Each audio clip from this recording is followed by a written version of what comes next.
I'd like to report a robbery.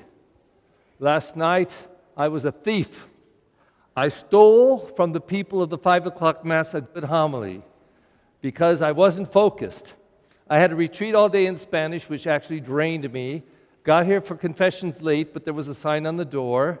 And then people stayed until like 25 minutes to 5, and then I was rushing, and I couldn't collect my thoughts. And as a preacher, I know, like in music, you have to have a few moments of peace to collect yourself, or else you just don't have the right energy. So I got up there, and I said a whole bunch of words, and I said, God, blah, blah, blah, blah, blah, blah, blah, blah, and then Holy Spirit, blah, blah, blah, blah, blah, blah, blah, blah, blah, blah, the church, blah, blah, blah, blah, blah, you, blah, blah, me, blah, blah, blah, blah, blah, blah, blah, amen. And people came up to me after Mass and said, that was so beautiful, Father. I was dying to ask them, what did you hear? Did you hear the blah, blah, blah, blahs? And one woman came up to me, Maria came up to me and said, Father Perry, I have to come to Mass again tomorrow. I said, why? She said, because I don't know what you said in your homily today. It went right over me. So she was the only one brave enough to come up and tell me the truth. And I said, honey, for what it's worth, I didn't get much out of it either. I heard a lot of blah, blah, blahs. So I had to go back and rethink and refocus. And as it always happens, just a whole bunch of stuff happened. First of all, I want to say that there's a whole bunch about identity in the Scriptures today. And so, for whatever reason, the Wizard of Oz jumped into my head, okay? And I had to go to the internet and check out the lyrics to the song, because as I thought about it, I kept hearing in the verses, because, and I said, no, that can't be. I must be having it wrong. So oh my God, I went, and what got reaffirmed was incredible. So, I'm going to read part of it to you, most of it. We're off to see the wizard. If you know the words, you can say along with me. It goes, follow the yellow brick road, follow the yellow brick road, follow the yellow brick road, follow the yellow brick road. Then it says, follow the rainbow over the stream, follow the fellow who follows a dream, follow, very original, follow the yellow brick road. Now it starts getting to the heart. We're off to see the wizard, the wonderful Wizard of Oz. We hear he is a whiz of a whiz, if ever a whiz there was, if ever, oh, ever a whiz there was. Then, the best verse. The Wizard of Oz is one because of the wonderful things he does. We're off to see the wizard, the wonderful Wizard of Oz. Well, what do they find when they get there? They find a fraud. There's this little squirt of man up on a ladder behind a curtain with lights and smoke and loudspeakers, and he's booming, and everyone in Oz is afraid of him. Until the little Pobo or Poo-Poo or whatever the dog's name is pulls the curtain back, and they discover this little runt. He's a fraud! A case of mistaken identity. He's not really any wizard at all. Or maybe that's it, he's a wizard, but he's certainly not a god. But there are other cases of mistaken identity. And let me try this one. I'll use Bart with me, okay? I won't embarrass you, don't worry. But Bart and I, he's the handsome one, okay? But he and I are both born on the same day in the hospital. We're in beds right next to each other, and the nurses are taking care of us, and by accident they switch us. We look very much alike. Well, all babies do, okay? They look like little old men, don't they? So switch the babies. So his parents take me home, and my parents take him home. And we grow up never knowing this. We end up in the same community, and one day we're in a little accident, crash, we're rushed to the hospital, we're okay, but as they do their tests, somehow it comes out that his blood and DNA does not belong to his parents, but to mine, and the reverse is true for me. It's a case of mistaken identity. But there's at least two types of identity here. There's one that belongs to blood and DNA, that tells us where we came from, but there's another identity that comes from the people that raise us, and with their values, and with their love, and with all the things that they do and say to us, they form and shape us into these people. And we have this identity wrapped around our relationship. And it's very similar to how God raises us through our baptism. We get baptized into a faith, we call ourselves Roman Catholic Christians, distinctly Roman Catholic Christians. And then this church, in fact, this unique parish, does it a little differently than St. Dominic's or St. Ignatius. It has its own character. And we get shaped and formed in a faith. It expresses who we are, and our identity is pulled out of us. Well, that's what the Scriptures are trying to speak about today. And I want to get to those, but before I do, I have to fulfill a promise. Because 4 weeks ago, I said, as I gave these cards out at Masses, all of them in English and Spanish, it was a 7-point prayer process by Matthew Kelly. And I said I was going to come back in a month and ask some witnesses, some testimonies. Did you do it? And did you do it and get anything out of it? So here's the chance. I won't embarrass you. But I'd like to ask anybody, raise your hand if you did it and got something out of it, and if you're willing to share what it did to you, anything that it might have done to you. Now, don't rush. Only one at a time, please. Please. I thought I saw a hand. Nobody? Anybody do it? Did anybody pray it? I tell you, this is the wimpiest parish when it comes to standing up there, so afraid to speak. I don't know. All right. Well, at the last Mass, I only had 2. One, the second one was an adult, okay? He's only like 6, 7, and he said a few words. But the first one was a girl about 17. And the moment I asked if there were any testimonies, her hand was up. Now, I thought it was Fletcher's, but it wasn't. It was her hand. So I said, "Was that you, Fletcher?" And she put her hand up again. I said, "Okay." So I gave her the microphone. I'm going to try and imitate her. She said something like this: "Father Perry, I did what you asked. I read from the card for 7 days. I think I'm off here. That's all right. For 7 days, and every day was different. I got surprised again and again because you said to pray for the last 24 hours. And when I followed the steps, I experienced God, and it made me cry several times. I really, really found something very powerful in this." A 17-year-old girl said that. And everybody else, the hands were down.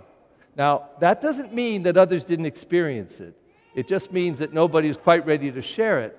So I kept my promise. I'm going to make another promise. I'm going to do it the rest of this month, but I'm going to sprinkle these like rain right up here, okay?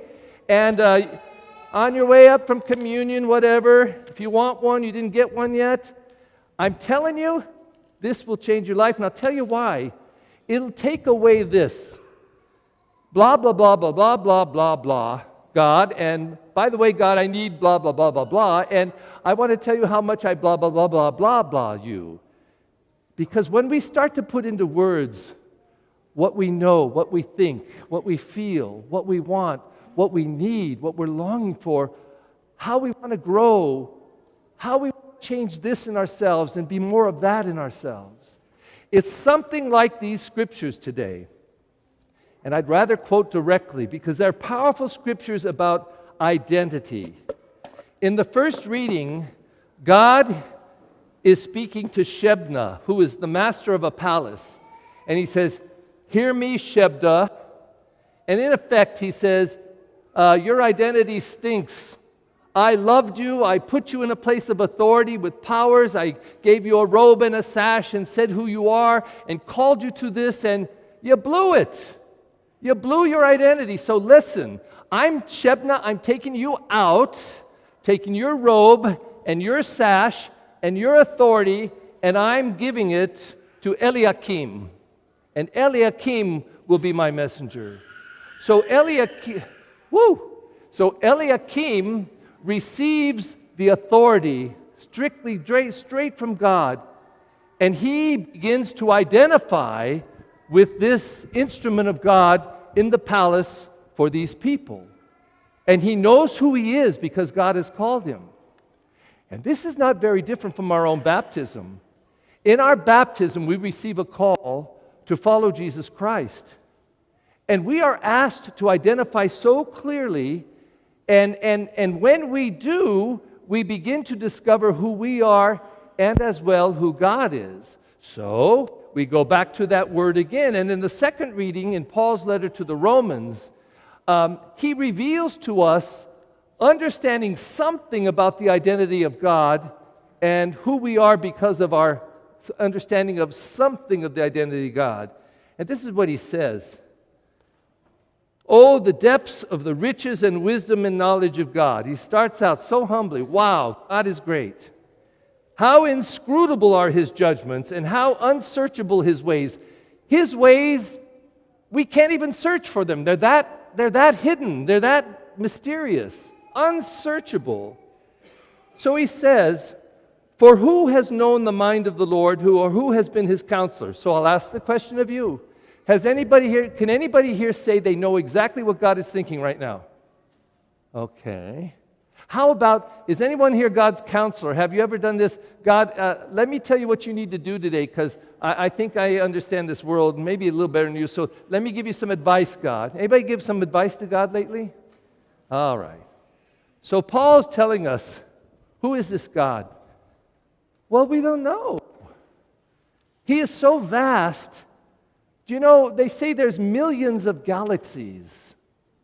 My favorite example is that spaceship that left the Earth. 9.5 years it took flying at 8 miles a second to get to Pluto to take pictures. And that's only a portion of our galaxy, and there's millions of them. The universe is so vast, it's almost infinite, and God is everywhere, and everywhere is in God.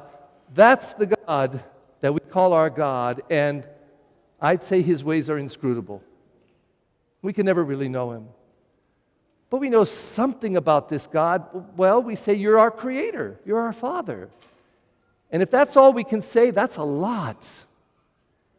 And if we get that, and then say what I think is the most intelligible thing we can say when we look at this understanding of God, if we go out in the desert and look up at the sky and see thousands of stars, here's the smartest thing we can say.